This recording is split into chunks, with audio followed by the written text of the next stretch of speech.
Hi, and welcome to this session on privacy in society.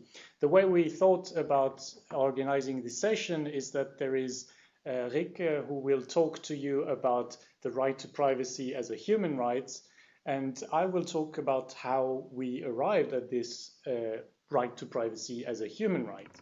So that's the title of our session, From Potential Social Threat to Human Rights. Now, without further ado, let's open the curtain. We start with the Universal Declaration of Human Rights.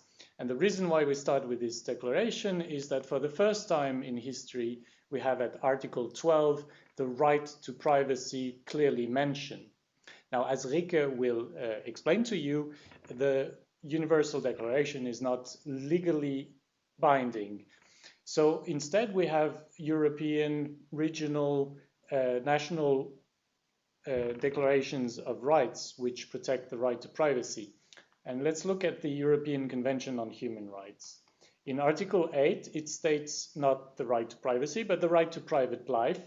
And the reason why I mention this article is that it has two parts. And the first part is the right to private life, which consider the right as a quality. And the second part is the state which can impinge on this quality. So we have on the one hand the right to privacy as a quality for individual, and on the other hand the right to privacy as a threat for the state. So the right to privacy is understood in this way as a relationship of power between the individual and the state. Now, this is our working method at the Center for Privacy Studies as decided by Mette. So what I suggest is to look at the history of the right to privacy from this perspective as the history of how the concept of, on the one hand, the individual and on the other hand, the state developed in European history. Now, the individual has power and the state has power, and this is a history of the power play between the two. The power of the individual, we can call it liberty, and the power of the state, we call it authority. Now, there is a book from Cesare Ripa, which is a classical iconology that shows liberty as a young woman. She's standing because she's full of life, she can go anywhere. And in her right hand, she has a scepter, which symbolizes power, because when you're free, you have power over yourself. In her left hand, she has a hat, which symbolizes the hat that was given to slaves when they were freed in Roman time. And then at her feet, maybe you notice there is a little cat, because it is well known, cats do as they them please. Kitty. Authority in the same book is shown as an older woman, because age shows experience. Sitting, because sitting shows insurance in your authority. And you can see that in her right hand she has keys, symbolizing the key to heaven, and holding them high because all power comes from God. In her left hand, she has a scepter, because again, scepter is authority, power over others. And you will notice also that she has at her feet some books. Books represent authority of scriptures. Now, this relation of authority and liberty throughout European history can be translated into law. So power in law is translated as obligations and duties. You have power over someone else when this someone else has obligation towards you, or you have duties towards someone else, which someone else has power over you. So this is translated as, for the individual, the right over someone else. And the individual then has a right to liberty. For the state, on the other hand, it is about sovereignty. In Latin, imperium. Now, this struggle between liberty and authority is a struggle also for the definition of sovereignty, which can be understood if liberty trumps over authority as popular sovereignty, or if authority trumps over over liberty as monarchical sovereignty.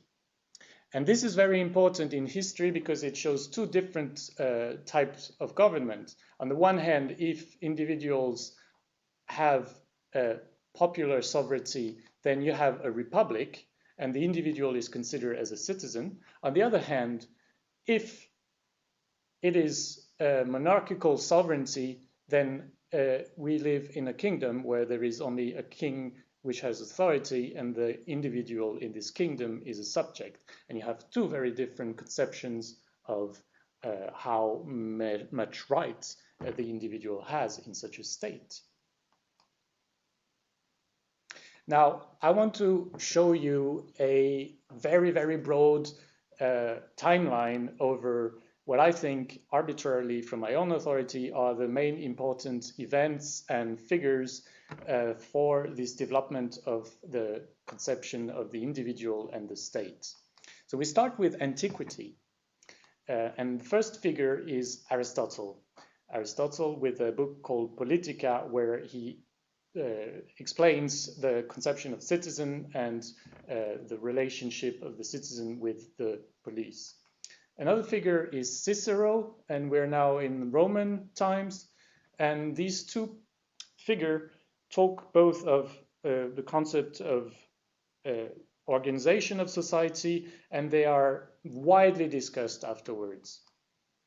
Another very important figure of antiquity is Jesus Christ. He did not write the Old and the New Testament, but these are the Holy Scriptures and have been, of course, highly influential towards European history.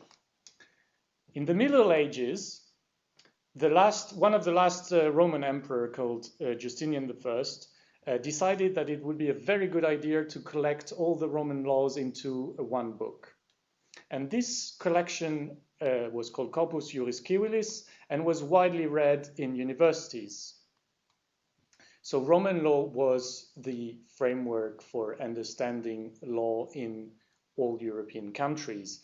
And in this fight between liberty and authority, you have a fight, for instance, between the authority of the king and the liberty of the nobles, barons, which resulted in the first Declaration of Rights, the Magna Carta Libertatum, the Great Chart of Liberties granted towards barons in 1215.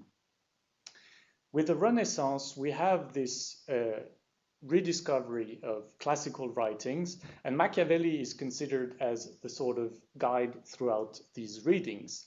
You may know him from The Prince, but he also wrote another book called The Discourse of the First Decade of Titus Livius.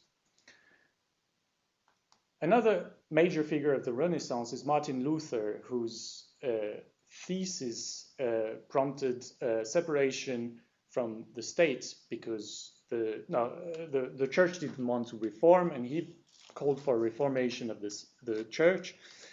And Europe was separated between the Catholics and the Protestants, which led to the bloodiest war in European history at that point, ended with the Peace of Westphalia. Now, this war led many thinkers and intellectual figures to consider rights and the importance of protecting individuals from the power of the states. And one of these figures is Grotius. He was Dutch, Hugo de Groot. This is the Latin word, the Latinization of his name. And he came with the idea of natural rights, which were then widely discussed throughout the Enlightenment. A very important person is Hobbes, who discussed the idea of a natural states in which we have natural rights, and there's a contract, a social contract, in which we come to the present state, in which it is discussed what we do with these rights. Also importantly, he discussed the idea of the state for the first time as an external entity. Now, this led to many revolutions, the first being in England, the Glorious Revolution, which led to the 1689 Bill of Rights. Another one is, of course, the American wars and the Declaration of Independence, which led to also many Declaration of Rights. The French Revolution, maybe the major point in European history at that time, with the Universal Declaration of Rights of Man and Citizen. Now comes modernity and the consolidation of the states, new technologies, and there is an article that was published in the US Harvard Law Review by Warren Brandeis, which we will see more in detail, that for the first time called the right to privacy on top of the existing previous rights. And then this right to privacy was included as a human rights in the United Nations Universal Declaration of Human Rights. Now let's go more in detail into all these periods, if you will. So we start with antiquity. Well, it's late antiquity and it's Greece, and as I mentioned, Aristotle. So he gave several lectures which were noted down in some papyri, as you can see here an example, called Politica. Now, Politica in Greek meant things concerning the polis, the city. Now, the question is, how do you translate polis? And it's been translated city-state by many people, and it's wrong. A polis is literally a multitude of citizens who are sovereign. It is not the state, which is a modern concept, as we will see that we have from Hobbes. So if you think of the state today, this is your Hobbesian concept. And it's definitely not a small nation state. No, it's a political partnership or civil community. Literally, the state, the polis at the time is the assembly of citizens. And at the time, of course, they were old men, rich. And for Aristotle, citizenship, being a citizen, is the only way to reach your true nature as a human being. So you are what he calls a zoon political, a political animal, because you can only become happy and develop yourself in a social setting in the polis. Another important idea that he discussed is the different type of polis, of government in the polis, which are kingship on the one hand, aristocracy, and what he calls politeia. These are the three ideal types, and they can degenerate into really bad types.